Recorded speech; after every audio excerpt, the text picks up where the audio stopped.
ওকে, তো আজকে তোমাদের সামনে একটা হিস্ট্রির একটা খুব ইম্পর্টেন্ট টপিক নিয়ে এসেছি। টপিকটা হচ্ছে কি, যে চোল ডাইনেস্টি। চোল ডাইনেস্টি থেকে অনেক সময় অনেক কোশ্চেন আসে, কিন্তু আমরা এই চোল ডাইনেস্টি থেকে যদি আইডিয়াটা না ক্লিয়ার থাকে, তখন কিন্তু আমাদের জিনিসটাকে আমরা বুঝতে পারি না যে কোন কোশ্চেনটা ইম্পর্টেন্ট বা কোন জায়গাটা আমরা করতে পারছি না। তো সেই জন্য এখানে চোল ডাইনেস্টিটাকে পড়ালে কি হচ্ছে, চোল ডাইনেস্টি সম্বন্ধে আজকে তোমাদের একটা আইডিয়া আশা করি দিয়ে দেবো। দিলে আশা করি তোমাদের যে কোশ্চেনগুলো তোমাদের হয়তো সলভ হচ্ছে না বা ভুল হচ্ছে, সেই ব্যাপারগুলো কিন্তু সলভ হয়ে যাবে। ঠিক আছে, তো দেখো, এটা খুব ইম্পর্টেন্ট একটা টপিক, সেটা হচ্ছে চোল ডাইনেস্টি। ঠিক আছে, চোল ডাইনেস্টি। প্রথম কথা, চোলদের হচ্ছে প্রথম ঐতিহাসিক রাজা, খুব ইম্পর্টেন্ট। চোলদের প্রথম ঐতিহাসিক রাজাকে কারিকর। চোলদের প্রথম ঐতিহাসিক রাজাকে কারিকর। কথা হচ্ছে খ্রিস্টীয় দ্বিতীয় শতকে এই সাম্রাজ্য প্রতিষ্ঠিত হলো, 100 বছরের মধ্যে এর পতন ঘটে। ঠিক আছে, আচ্ছা, এবারে হচ্ছে কি, এখানে দেখো বিজয় আলয়। বিজয় আলয়টা কবে না 850 থেকে 871। এই যে বিজয় আলয় ছিল, বিজয় আলয়ের হয়ে হচ্ছে একটা উপাধি ছিল, টাইটেল ছিল। সেই টাইটেলটার কি নাম, সেই টাইটেলটা খুব ইম্পর্টেন্ট, পরকিশোরী বর্মন।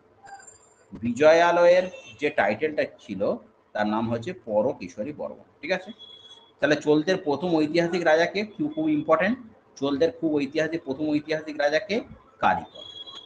তারপরে বিজয় আলয় যেটা বললাম, বিজয় আলয়টা হয়েছে, ইনি কি কেন বিজয় আলয় রয়েছে, কারণ কথা হচ্ছে 850 খ্রিস্টাব্দে বিজয়ালয় তাঞ্জয় যখন করে সেখানে রাজধানী প্রতিষ্ঠা করেন, সেই জন্য এর নাম হচ্ছে বিজয়, মানে বিজয়ালয় তাঞ্জোর জয় করে সেখানে রাজধানী প্রতিষ্ঠা করেন। তাহলে বিজয়ালয়ের রাজধানী কোথায় ছিল, তাঞ্জোর ছিল। ঠিক আছে, তিনি সেখানে হচ্ছে নিশুম্ভ মর্দিনী বা দুর্গা মন্দির তৈরি করেন। তাহলে এনার টাইটেলটা কি ছিল, পরকিশোরী বর্মন।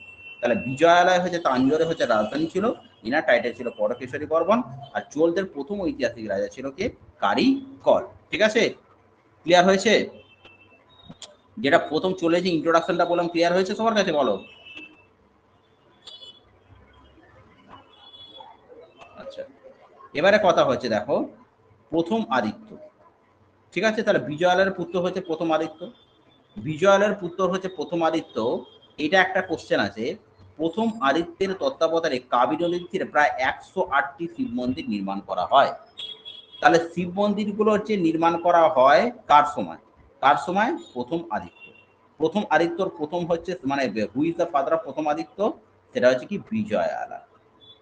ঠিক আছে, বিজয় আলয়। বিজয় আলয়ের যে রাজধানীটা ছিল, বিজয়ালয়ের রাজধানীটা কোথায় ছিল না, বিজয়ালয়ের রাজধানীটা ছিল হচ্ছে তোমার তাঞ্জোরে হচ্ছে রাজধানী ছিল। হুম, আচ্ছা, এবারে হচ্ছে কি দেখো, তাহলে এবারে কি হলো, বিজয়ালয়। বিজয়ালয় হচ্ছে বলো, বিজয়ালয় টাইটেল বলো, বিজয়ালয় টাইটেল বলো, এক্ষুনি বললাম, বিজয়ালয় টাইটেলটা বলো, পরকেশরী বর্মন। পরকেশরী বর্মন, এটা হচ্ছে ছিল টাইটেল। ঠিক আছে, আচ্ছা, পাণ্ডুরাজ দ্বিতীয় রাজসিংহকে পরাজিত করে মাদুরাকুণ্ড উপাধি গ্রহণ করে। ঠিক আছে, তো ব্যাপারটা হচ্ছে কি, যে এখানে প্রথম আদিত্য কি করে, প্রথম আদিত্য হচ্ছে পাণ্ডুরাজ দ্বিতীয় রাজসিংহকে পরাজিত করে মাদুরাই কণ্ড উপাধি গ্রহণ করে। তিনি পল্লব রাজ্য সম্পূর্ণ অধিকার করেন এবং কাঞ্চিতে রাজধানী দেন। তাহলে পল্লবদের রাজধানী কোথায় ছিল দেখো, হ্যাঁ, তাহলে কি হয়েছিল, কাঞ্চি। কাঞ্চিতে হচ্ছে পাণ্ডবরাজ দ্বিতীয় রাজসিংহকে পরাজিত করে মাদুরাই কণ্ড লাভ করেন। তারপরে হচ্ছে কি, যে দেখো এখানে হচ্ছে কি খুব ইম্পর্টেন্ট, যে এখানে যে রাষ্ট্রকূট রাজ তৃতীয় কৃষ্ণ, ঠিক আছে, আর হচ্ছে গঙ্গরাজের মিলিত বাহিনীর হাতে তিনি পরাজিত। কে পরাজিত হয়, প্রথম পরন্তক। প্রথম পরন্তক হচ্ছে এই রাষ্ট্রকূট রাজ তৃতীয় কৃষ্ণ, আর একটা হচ্ছে গঙ্গরাজের হাতে তিনি হচ্ছে পরাজিত। ঠিক আছে, এরপরে দেখো এখান থেকে আর বেশি কিছু নয়, এই জায়গাটা খুব ইম্পর্টেন্ট, উত্তর মেরু লিপি। হ্যাঁ, উত্তর মেরু লিপি। উত্তর মেরু গ্রামটি কাঞ্চিপুরমে, তাহলে এটা কোথায় বললাম, কাঞ্চিপুরম তো বললাম, এই কাঞ্চিপুরমে হচ্ছে তোমার হচ্ছে কি, চোলদের রাজধানী। তাহলে এই যে উত্তর মেরু গ্রামটি কাঞ্চিপুরমের নিকট অবস্থিত ছিল, এটি গ্রামীণ অবস্থায় স্থানীয় সাহিত্য শাসন ব্যবস্থার কেন্দ্র। ঠিক আছে, আচ্ছা, এই লিপিগুলোতে মূল এটা। তাহলে উত্তর মেরু লিপিতে কি রয়েছে দেখো, মূলত চোল সাম্রাজ্যের অভ্যন্তরে গ্রামীণ সাহিত্য শাসন সম্পর্কে বর্ণনা করা যায়। তাহলে উত্তর মেরু লিপিটা, এটা খুব ইম্পর্টেন্ট, উত্তর মেরু লিপিটা কোন রাজাদেরকে নিয়ে করা হয়েছে। এই কোশ্চেনটা অনেক সময় আসে। তাহলে উত্তর মেরু লিপিটা হচ্ছে কাদেরকে নিয়ে করা হয়েছে? চোল রাজাদেরকে। হ্যাঁ, আচ্ছা, এবারে এখান থেকে আরেকটা, হ্যাঁ, এবারে কথা হচ্ছে যে এই যে, হ্যাঁ, প্রথম কথা হচ্ছে কি যে এই যে আছে উত্তর মেরু লিপিটা, এটা কার সময় করা হয়েছিল? এইটাও কিন্তু চোলরাজ প্রথম পরান্তকে শাসনকালে শাসন ব্যবস্থা ভারিয়াম নামে আর একটা সংগঠনের নাম পাওয়া যায়। তাহলে উত্তর মেরু লিপিটা কার সময় হয়? এটা হচ্ছে প্রথম পরন্তকের সময়। দেখো এখানে একটা কোশ্চেন এসেছে, উত্তর মেরু লিপি WBCS মেন্সে পড়েছে, উত্তর মেরু লিপি প্রধানত যে রাজার রাজত্বকালে খোদিত হয়েছিল। WBCS মেন্সে কোশ্চেন এসেছিল, তাহলে এটা কি হবে?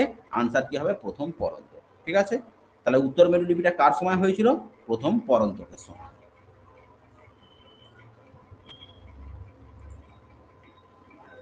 নেক্সট দেখো, আচ্ছা, এরপরে খুব ইম্পর্টেন্ট, প্রথম রাজরাজ।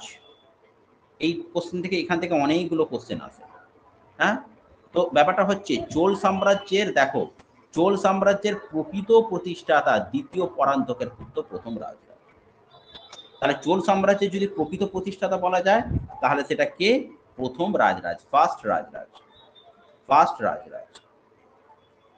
এখানে দেখো আর একটা কোশ্চেন খুব ইম্পর্টেন্ট, যে এখানে কি হয়, অনুরাধাপুর একটি শিব মন্দির আর তাঞ্জোরে বৃহদেশ্বর রাজেশ্বর মন্দিরটা নির্মাণ করেন। তাহলে এই যে এই দুটো জিনিস খুব ইম্পর্টেন্ট, যে বৃহদেশ্বরে এই রাজ মন্দিরটা কে নির্মাণ করেছিল, এই কোশ্চেনটা বরাবরই আসে। আর এখানে হচ্ছে অনুরাধাপুরে একটা শিব মন্দির আর বৃহদেশ্বরে এই রাজ মন্দিরটা কে নির্মাণ করেছিলেন? প্রথম রাজরাজ। তা প্রথম রাজরাজ কি ছিলেন না, চোল বংশের হচ্ছে প্রকৃত প্রতিষ্ঠাতা।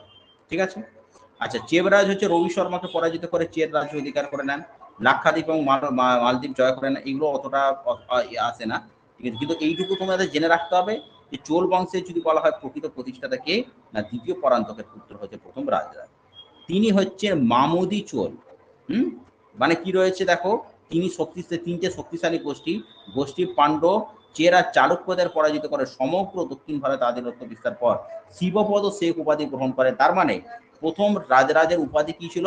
শিবপদ শেখর, শিবপদ, শিবপদ শেখর। প্রথম রাজরাজের উপাধি কি ছিল? শিবপদ শেখর। এবং এখানে কি করেন, এই যে শিবপদ শেখরটা কিভাবে মনে রাখবে, এখানে সব থেকে ভালো যে তিনি তো শিব মন্দির নির্মাণ করেন, তাহলে তার যদি উপাধিটা মনে রাখতে পারো শিবপদ শেখর, তাহলে তুমি বুঝতে পারবে।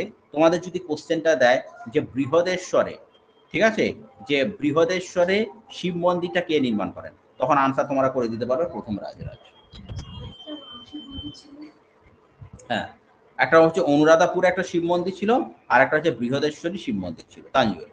ঠিক আছে, এই দুটো কিন্তু শিব মন্দির। তুমি যদি এটার টাইটেলটা তোমরা মনে রাখতে পারো শিবপদ শেখর, তাহলে কিন্তু এই আনসারটাকে করতে তোমরা পারবে। আচ্ছা, চোলদের বলো, প্রথম চোলদের যেটা ছিল, প্রথম যে ঐতিহাসিক রাজধানীটা কোথায় ছিল? চোলদের প্রথম ঐতিহাসিক রাজধানী প্রথম কোথায় ছিল বলো? না, তাঞ্জোর তো আছে, কিন্তু প্রথম ঐতিহাসিক রাজধানী তো বলেছে। ঐতিহাসিক রাজধানীটা কারিকল ছিল না? প্রথমেই বললাম যে কারিকল। দেখো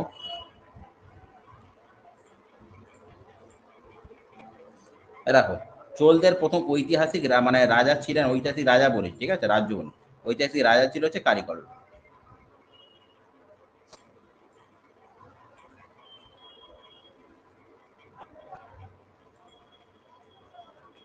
এবারে দেখো রাজাধিরাজ চোল, রাজাধিরাজ চোল, ঠিক আছে, এই রাজাধিরাজ চোলটা রয়েছে, তার উপাধি কি ছিল?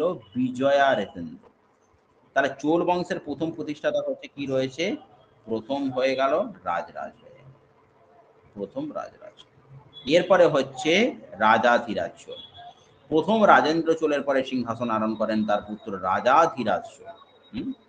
তার উপাধি কি ছিল রাজাধিরাজ চোলের? বিজয়া রাজেন্দ্র। ঠিক আছে, তিনি বাঘের প্রতিচিহ্ন সম্বলিত বিজয় স্তম্ভ নির্মাণ করেন এবং তার রাজত্বের অধিকাংশ সময় যুদ্ধ বিদ্রোহ কেড়েছিল, চালুক্য রাজসমের সাথে সাথে তিনি পরাজিত। এরপর হচ্ছে দ্বিতীয় রাজেন্দ্র। ঠিক আছে, দ্বিতীয় রাজেন্দ্র। দেখো দ্বিতীয় রাজেন্দ্র কি রয়েছে, দ্বিতীয় রাজেন্দ্র সম্বন্ধে যে জিনিসটা এখানে জানা দরকার আছে, যে প্রথম কথা, হ্যাঁ এইখানটা একটা জিনিস জানা দরকার আছে, কল্যাণী চালুক্যরাজকে পরাজিত করে তুঙ্গভদ্রা নদী তীরে তিনি একটা বিজয়স্তম্ভ নির্মাণ করেন। পশ্চিম চালুক্য বংশীয় রাজা ষষ্ঠ বিক্রমাদিত্যের সাথে চুক্তিবদ্ধ হয়ে তাকে সিংহাসন লাভে তিনি সহায়তা করেন। আচ্ছা, তো বিজেন্দ্র বীর রাজেন্দ্র চলের পর চোল বংশের মূল শাখার কিন্তু অবসানটা ঘটে।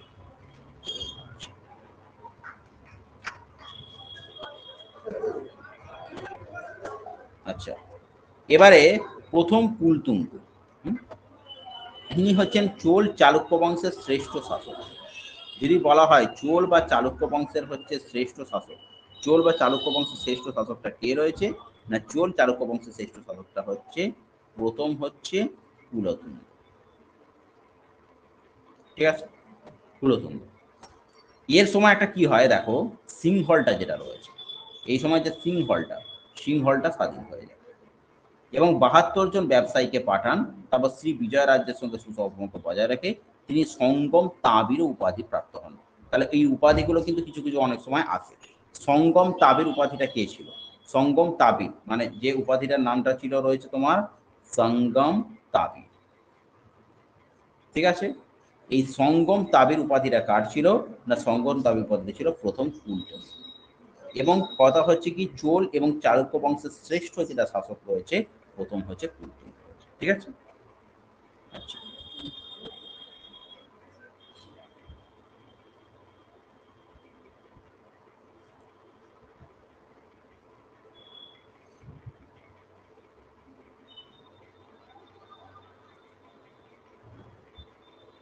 আচ্ছা এবারে দেখো, চোল বংশের একটা কি রয়েছে, চোল বংশের হচ্ছে একটা প্রশাসনিক বিভাগ।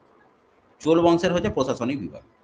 প্রথম কথা, একটা কথা হচ্ছে কি যে এখানে দেখো, চোল রাজার চোল শাসনভাগের সব থেকে গুরুত্বপূর্ণ অংশটা কি ছিল, উদান কুট্টম। অর্থাৎ কি হচ্ছে, ব্যক্তিগত সহায়ক মানে কি একে অপরকে তোমরা সহায়তা করতে পারো।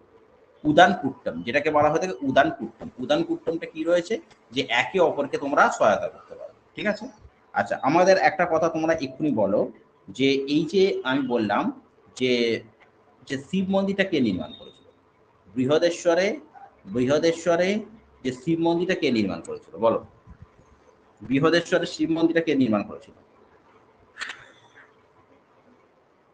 হুম, প্রথম যে রাজরাজ রয়েছে, প্রথম রাজরাজ, তাই তো, প্রথম রাজরাজ।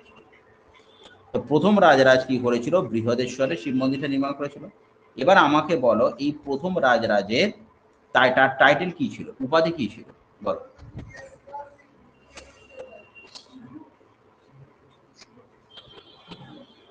প্রথম রাজরাজের উপাধি কি ছিল বলো সবাই।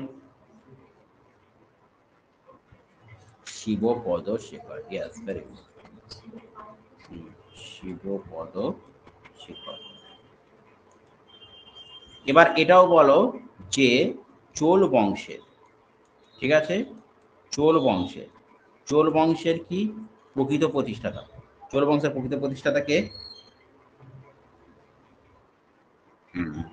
প্রথম রাজরাজ, চোল বংশের প্রথম প্রতিষ্ঠাতা হচ্ছে প্রথম। ঠিক আছে, আচ্ছা এবার আমাকে কথা বলো যে এই যে উত্তর মেরু যে লিপিটা রয়েছে, উত্তর মেরু লিপি, এই উত্তর মেরু লিপিটা কোন রাজার সময় নির্মিত হয়েছিল? প্রথম পরন্ত, প্রথম কুলতুঙ্গ, প্রথম পরন্ত, প্রথম পরন্তকের সময় হচ্ছে কি এই উত্তর মেরু লিপিটা নির্মিত হয়েছিল। ঠিক আছে, উত্তর মেরু লিপিটা কার সময় হয়েছিল, প্রথম পরন্তকের সময়। ঠিক আছে, আচ্ছা তো এখানে দেখো কি হচ্ছে যে এখানে কি হলো যে দেখো, রাজরাজ চোল এবং হচ্ছে কালাহস্তির মন্দিরে প্রথম রাজেন্দ্র মূর্তি নির্মাণ হয়েছিল।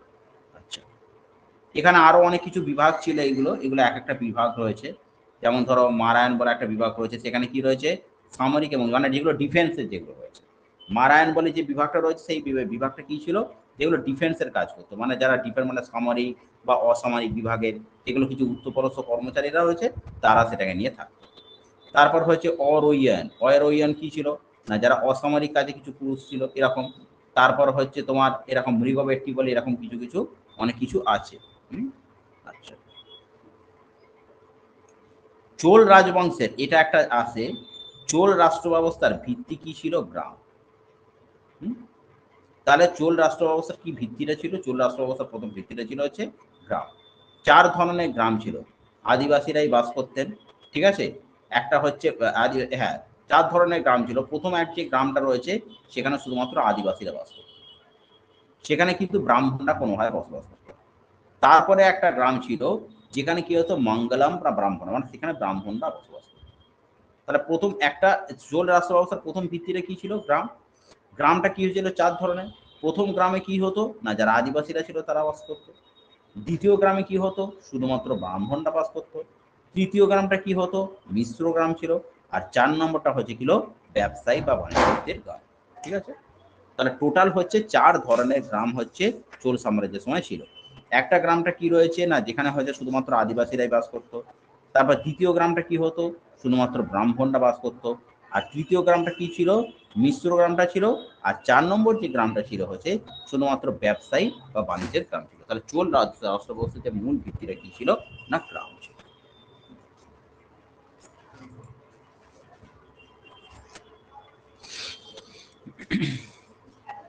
আচ্ছা, এখানে দেখো পারিবারিক উৎসব অনুষ্ঠান উপলক্ষে এখানে কোন করটা নেওয়া হয়, খুব ইম্পর্টেন্ট। পারিবারিক যে উৎসব অনুষ্ঠানটা হতো সেই পারিবারিক উৎসব অনুষ্ঠান উপলক্ষে এখানে কি নেওয়া হতো? এটার নাম হচ্ছে কি রয়েছে উগাপ্পার পণ। এটা একটুখানি অন্যরকম নাম রয়েছে। ঠিক আছে? উগাপ্পার পণ, যে পারিবারিক উৎসব অনুষ্ঠানে যে একটা কর নেওয়া হতো সেই করটার নামটা কি ছিল? যে উগাপ্পার। ঠিক আছে? উগাপ্পার পণ হয়েছে। তাহলে পারিবারিক উৎসব অনুষ্ঠানের জন্য যে করটা নেওয়া হতো সেটা হচ্ছে উগাপ্পার পণ। আর সরকারি পুষ্করিণী ব্যবহার করার জন্য যেটা নেওয়া হতো সেটা হচ্ছে এরি ইবু। ঠিক আছে? দুটো জিনিস হচ্ছে ব্যাপার। একটা হচ্ছে কি রয়েছে, যেটা পারিবারিক উৎসব অনুষ্ঠানে যেটা দেওয়া হতো সেটা হচ্ছে উগাপ্পার পণ। আর সরকারি পুষ্করিণী যেটা ব্যবহার করা হতো সেটা হচ্ছে এরি ইবু নামক একটা শুল্ক দিত। তাছাড়া যুদ্ধের সময় অতিরিক্ত অর্থ সংগ্রহের জন্য দণ্ডম করটা ধার্য করা হতো। এটাকে এইভাবে মনে রাখবে যে যুদ্ধের সময় যদি যখন অতিরিক্ত অর্থ সংগ্রহ করতে হবে তখন অতিরিক্ত অর্থ সংগ্রহ মানে কি হচ্ছে, জনগণের উপর একটা এক্সট্রা প্রেসার ক্রিয়েট করতে হবে। এক্সট্রা প্রেসার ক্রিয়েট করবার জন্য কি হচ্ছে, দণ্ডম রয়েছে। এছাড়া জরুরিকালীন অবস্থার জন্য কি ছিল কি রয়েছে। এছাড়া মন্দিরের উৎসব উপলক্ষে কর, বেট্টি, কৌমে নামক শুল্ক নামক আশ্রয় দিয়ে ছাড়া হতো। তাহলে পারিবারিক উৎসব অনুষ্ঠান উপলক্ষে কি করটা ধার্য করা হতো না, উগাপ্পার পণ। আর সরকারি পুষ্করিণীর জন্য কি রয়েছে, এরি। একটা উগাপ্পার পণ আর একটা হচ্ছে এরি। আছে? বুঝতে পারছো?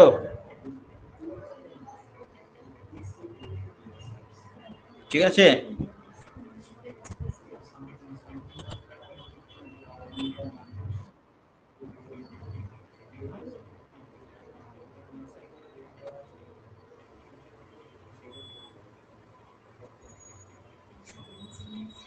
আচ্ছা, এখানে দেখো আর একটা জিনিস এখানটা আছে, এই যে চোল শাসন,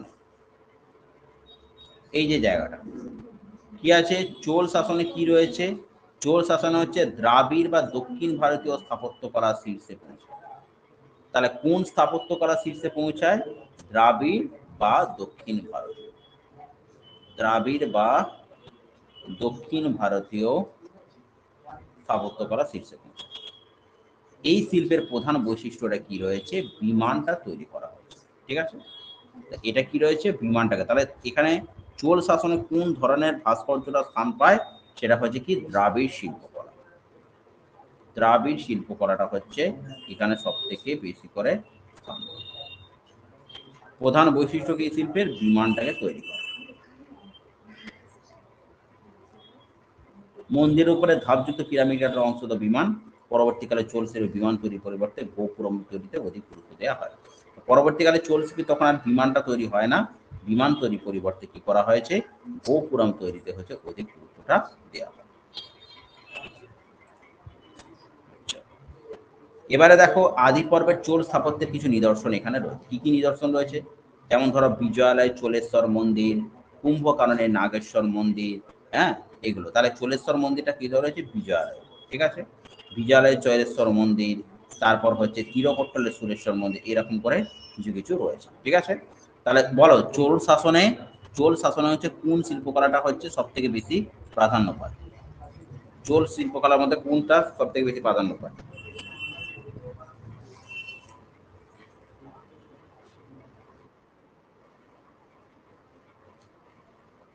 হুম, মানে এটা অ্যাকচুয়ালি কি রয়েছে, এটা কোন মানে কোন স্থাপত্যকে বলা হচ্ছে, কোন স্থাপত্যকে বলা হচ্ছে? হুম, ঠিক। কোন স্থাপত্যকে বলা হচ্ছে? দ্রাবিড় শিল্প বলা হচ্ছে। ঠিক আছে।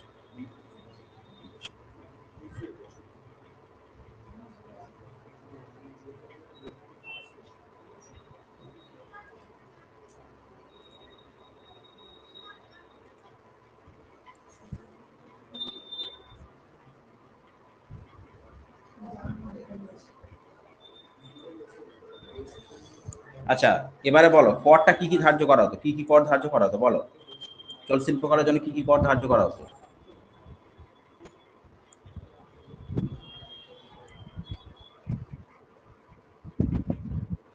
হুম, হুম। আচ্ছা, তাহলে কি হচ্ছে এটার জন্য তোমার কি রয়েছে, উগাপ্পার পণ রয়েছে, তাই তো?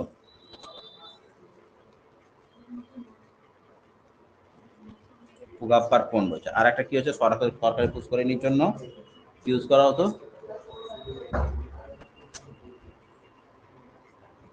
সরকারি পুষ্করিণীর জন্য এবি ইউজ। ঠিক আছে, এবি।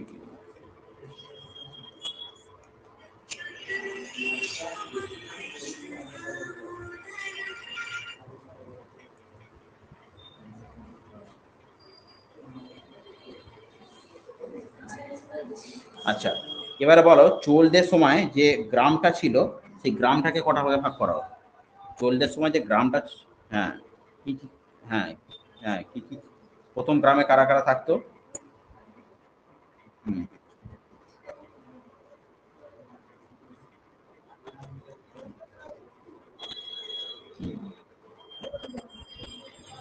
ব্রাহ্মণ ছিল, মন্ডলম ছিল, মন্ডলম ছিল, 4 নম্বর হচ্ছে মিশ্র। এরকম। ঠিক আছে।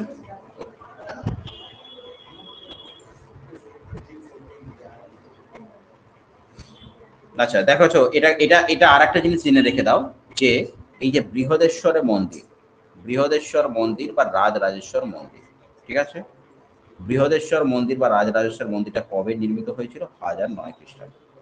কবে এটা নির্মিত হয়েছিল? 1009 খ্রিস্টাব্দে। 1009 খ্রিস্টাব্দে কি হয়েছিল? বৃহদেশ্বর মন্দির বা রাজরাজেশ্বর মন্দিরটা নির্মিত হয়েছিল। ঠিক আছে।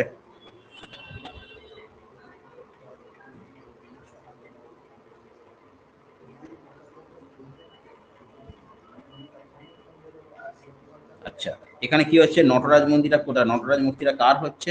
সেটা হচ্ছে কি গঙ্গায় কোলচলপুরমের, গঙ্গায় কোলচলপুরমের হচ্ছে নটরাজ মূর্তি।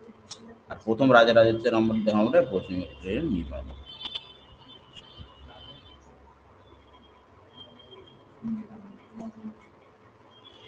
আচ্ছা, এখানে একটা জিনিস দেখে নাও, যে ঐরাবতেশ্বর মন্দিরটা, ঐরাবতেশ্বর মন্দিরটা কোথায় আছে? না, ঐরাবতেশ্বর মন্দিরটা হচ্ছে তোমার তাঞ্জোরে রয়েছে। তাঞ্জোরে রয়েছে কিন্তু তোমার ঐরাবতেশ্বর মন্দির। ঠিক আছে, ঐরাবতেশ্বর মন্দিরটা কোথায় রয়েছে? তাঞ্জোর। আচ্ছা, এই তাঞ্জোর সম্বন্ধে কি রয়েছে? চোলদের চোলদের কি কোথায় ছিল, চোলদের রাজধানী কোথায় ছিল বলো, চোলদের রাজধানী কোথায় ছিল?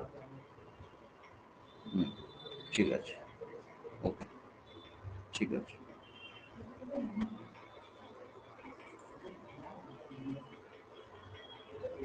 আচ্ছা, এখানে দেখো, এই জিনিসগুলো খুব ইম্পর্টেন্ট, এই জিনিসগুলো খুব ইম্পর্টেন্ট। প্রথম কথা হচ্ছে যে চোলেশ্বর মন্দির, চোলেশ্বর মন্দিরটা কোথায় হয়েছিল? বিজয়ালয়। তারপরে কি রয়েছে? করঙ্গনাথের মন্দির, করঙ্গনাথের মন্দির, করঙ্গনাথের মন্দিরটা কোথায়, কে নির্মাণ করেছিল? প্রথম পরাশর। ঠিক আছে, তাহলে চোলেশ্বর মন্দিরটা কে নির্মাণ করেছিল? বিজয়ালয়। করঙ্গনাথের মন্দির, করঙ্গনাথের মন্দিরটা কে ছিল? প্রথম পরান্ত্র। আচ্ছা, কৌরকের মন্দির, কৌরকের মন্দিরটা কে নির্মাণ করেছিল? প্রথম কুলবঙ্গ। ঠিক আছে। আর বৃহদেশ্বর বা রাজরাজেশ্বরের মন্দির, বৃহদেশ্বর বা রাজরাজেশ্বরের মন্দিরটা কে নির্মাণ করেছিল? প্রথম রাজরাজ। আর বৃহদেশ্বর মন্দির বা গঙ্গায় কোলচুরম, এটা হচ্ছে প্রথম রাজ। এটা খুব, এই দুটো কিন্তু খুব ইম্পর্টেন্ট কোশ্চেন। যে প্রথম কথা, তাঞ্জোরের যে রাজরাজেশ্বর মন্দিরটা, তাঞ্জোরের যে রাজরাজেশ্বর মন্দিরটা কে নির্মাণ করেছিল? প্রথম রাজরাজ। তাঞ্জোরের রাজরাজেশ্বর মন্দিরটা কে নির্মাণ করেছিল? প্রথম রাজরাজ। আর একটা হচ্ছে গঙ্গায় কোলচনপুরম যেটা রয়েছে, যেটা বৃহদেশ্বর মন্দিরটা, সেটা কে নির্মাণ করেছিল? প্রথম রাজেন্দ্র। প্লাস হচ্ছে যে বীরেশ্বর মন্দিরটা কে নির্মাণ করেছিল? তৃতীয় কুর্তন। ঠিক আছে, এখান থেকে মেনলি হচ্ছে এই যে দুটো জিনিস কিন্তু তোমাদের খুব আসে, যে সেটা হচ্ছে কি, যে এই রাজরাজেশ্বর মন্দিরটা রয়েছে, আর একটা হচ্ছে গঙ্গায় কোলচনপুরমের মন্দির রয়েছে। তো গঙ্গায় কোলচনপুরমের মন্দিরটা হচ্ছে তোমার কি হচ্ছে না, প্রথম রাজেন্দ্র নির্মাণ করেছিল। আর একটা হচ্ছে যে তোমার রাজরাজেশ্বর মন্দির, মানে তাঞ্জোরে যেটা রাজরাজেশ্বর মন্দিরটা রয়েছে, সেটা কে নির্মাণ করেছিল? হচ্ছে প্রথম রাজরাজ। ঠিক আছে, আর তার সাথে এটাকেও জেনে রেখে দাও যে এই যে বীরেশ্বর যে মন্দিরটা রয়েছে, তো বীরেশ্বর মন্দিরটাকে কে নির্মাণ করেছিল? বীরেশ্বর মন্দিরটা নির্মাণ করেছিল হয়েছিল তোমার তৃতীয় গুপ্ত। ঠিক আছে, ওকে।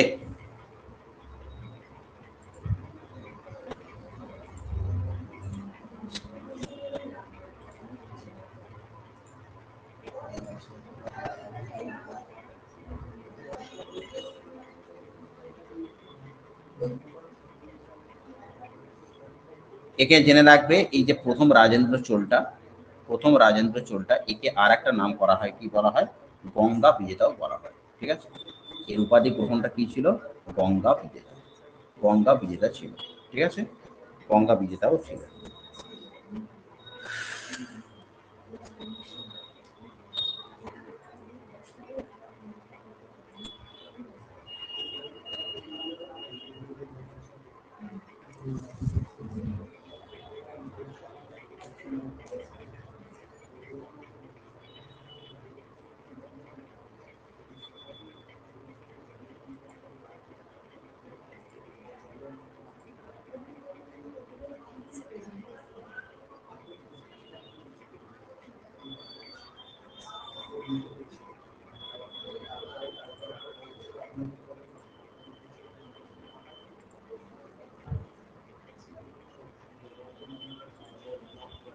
আচ্ছা, আগের দিন দিল্লি যে সুলতানি সাম্রাজ্যটা মনে আছে, যেটা পড়িয়েছিলাম?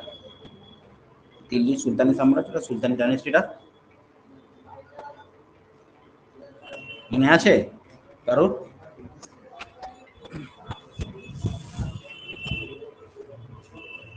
দিল্লির সুলতানি ডাইনেস্টিটা পড়িয়েছিলাম, মনে আছে?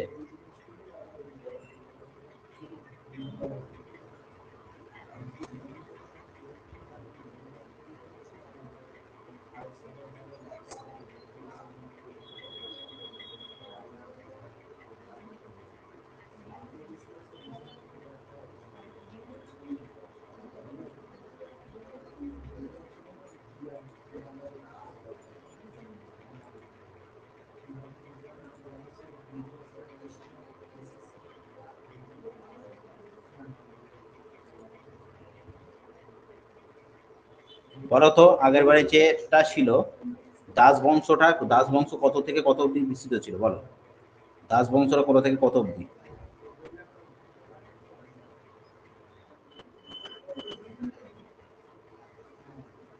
দাস বংশটা শুধু বলেছি, দাস বংশটা কত,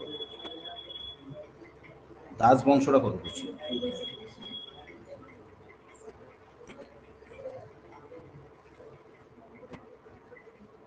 হুম, ঠিক, 1206 থেকে 1209। ঠিক আছে, তো প্রথম কথা, দাস বংশের যে সুলতানগুলো ছিল, কে কে ছিল? কে কে ছিল দাস বংশের সুলতান?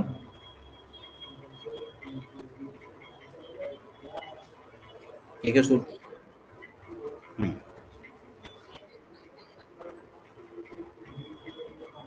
তারপর, তারপরে, হুম, আর কুতুবুদ্দিন আইবকের পর কে ছিল? কুতুবুদ্দিন আইবকের পর কে ছিল? আরাম শাহ ছিল। আরাম, হ্যাঁ, আরাম শাহের পরে ইলতুৎমিশ, তারপর, হুম, তারপরে, হ্যাঁ, রুকনুদ্দিন ফিরোজ শাহ, তারপর রাইয়াসুদ্দিন, তারপর, আচ্ছা, তারপর, হুম, আচ্ছা, এবার আমাকে একটা কোশ্চেন বলো, যেটা অনেক জায়গা থেকে আসে, যে এই যে দুটো প্রথা আছে, একটা হচ্ছে সিজদা, আর একটা কি রয়েছে, পাইবস। সিজদা আর পাইবস, এই সিজদা আর পাইবস কথাটা কে প্রচলন করেছে? সিজদা আর সিজদা আর পাইবস কথাটা কে প্রচলন করেছিল হচ্ছে বালবা। ঠিক আছে, তাহলে সিজদার, হ্যাঁ সিজদার পাইবস কথাটা প্রচলন করেছে। আচ্ছা এবার আমাকে বলো যে কোন সুলতানের সময় যে একটা মঙ্গল নেতা, ঠিক আছে, মঙ্গল নেতা, মঙ্গল নেতার নামটা কি রয়েছে? Genghis, Genghis Khan. এই কোন সুলতানের সময় মঙ্গল নেতা চেঙ্গিস খান এসছে? কোন সুলতানের সময়?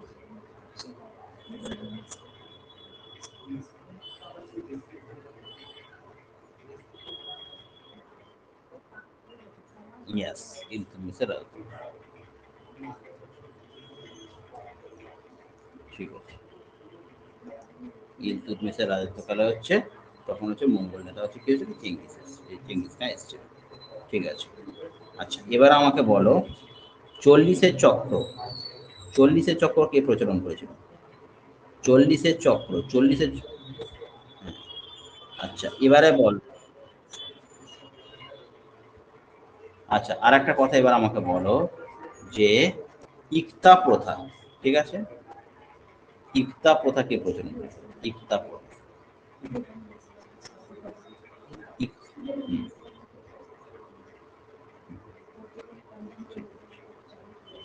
পেরেছি? ঠিক আছে, ঠিক আছে। তো আজকে বেশি কিছু টপিকের মধ্যে বেশি কিছু বলার নেই। আজকে যে টপিকসটা ছিল খুব ছোট টপিক ছিল, ঠিক আছে, খুব ছোট টপিক ছিল, চোল ডাইনেস্টি যেটা ছিল খুব ছোট একটা টপিক ছিল। ঠিক আছে, তো আজকে এইটুকুই বলার আছে, এখান থেকে তো বেশি সেরকম আসে না, তবুও অনেক সময় কি হয় যে কিছু কিছু জিনিস থাকে, চোল থেকে অনেক সময় কয়েকটা কোশ্চেন খুব আসে, যে সেই জন্য আজকে চোল ডাইনেস্টিটাকে একটু পড়িয়ে রাখলাম। নাহলে চোল ডাইনেস্টি থেকে খুব একটা বেশি কিন্তু প্রশ্ন আসে না, কিন্তু কথা হচ্ছে যে টপিকটাকে কেন শুনিয়ে রাখলাম, কারণ কথা হচ্ছে যে অনেক সময় যদি 3-4টে প্রশ্ন আসে, তো আমাদের অনেক সময় না জানার মধ্যে থেকে যায় যদি না পড়া থাকে। তো সেই জন্যই এটাকে, তো আজকে এই টপিকটা থেকে সেরকম বেশি কিছু বলার নেই। ঠিক আছে, তো এখানেই আজকে মোটামুটি জিনিসটা শেষ করলাম। হ্যাঁ, এখানেই আজকে চোল ডাইনেস্টিটা তো আছে আজকে, তো বাবু চোল ডাইনেস্টিটা রয়েছে, নেক্সট ক্লাসে পরের ডাইনেস্টিগুলো পড়িয়ে দেবো। ঠিক আছে,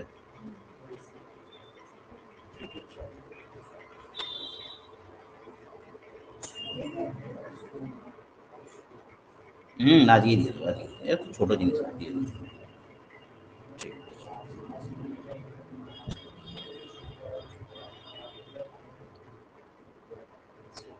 হ্যাঁ ভিডিওতে পেয়ে যাবে, ভিডিও পেয়ে যাবে, প্লাস হচ্ছে এটাও পেয়ে যাবে।